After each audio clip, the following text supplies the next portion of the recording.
When we think of boomer activism, we tend to think back 40 years or so to mass protests in the streets.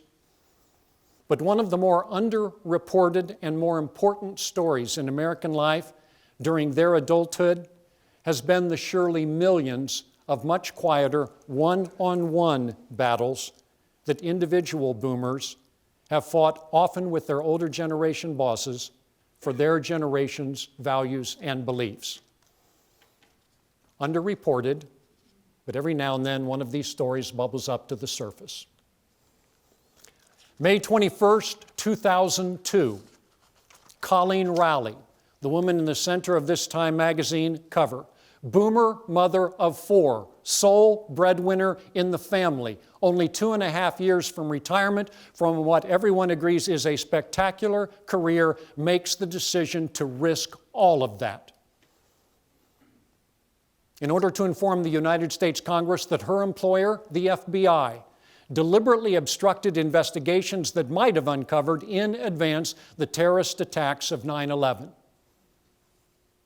By all accounts, pretty private person, had no desire to be later named that year a Time Co-Person of the Year, didn't like the label whistleblower, but she surfaced months after this edition came out at the end of 2002 when she went back to her tiny little hometown of New Hampton, Iowa, to speak to junior high and high school students on Career Day, when a junior high school girl raised her hand and said, "Miss Rowley, why did you risk everything?"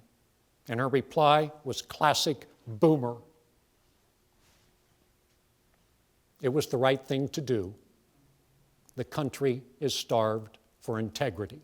Same answer from the woman on the right. Boomer Sharon Watkins risked everything to reveal the executive corruption at Enron. Same answer from the woman on the left. Boomer Cynthia Cooper risked everything to reveal the executive corruption at WorldCom. 3 boomers willing to risk everything in order to do the right thing.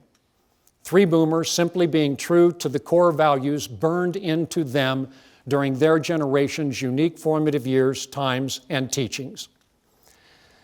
An Associated Press reporter wrote a story about Colleen Rowley later, and in it she summed up with what all 3 of these women had done when she said, "When you're called to stand, you stand, even when your legs are shaking." Boomers truly are the forever young generation. They refuse to grow old. This is a recent story in USA Today, and it describes this phenomenon of boomer mothers gleefully humiliating their kids by overrunning the nation's skateboard parks. This is a boomer mother in her 40s. It's enough of a phenomenon, there is even a book out about it, and it's entitled Skateboard Mom. And both the Wall Street Journal and People magazine have written about this sudden increase in the number of boomer mothers who are suddenly forming their own rock and roll bands, and they are scheduling Saturday night gigs around their mothering and their career schedules because, as the lead singer of this group, the one on the right, said, "I looked around one day at my suburban Detroit housewife life and found myself saying, this can't be all there is." Some of the names of these boomer mother bands from Detroit, the My Dolls. From New York City, Housewives on Prozac. And only from our boomer sisters out in wonderfully wacky California would we get a boomer mother band that chooses to call itself, brace yourself, the Lactators. The My Dolls began their performance one night in the Detroit area when their lead singer made this announcement: "We're an all-mom band, so we don't have time to practice.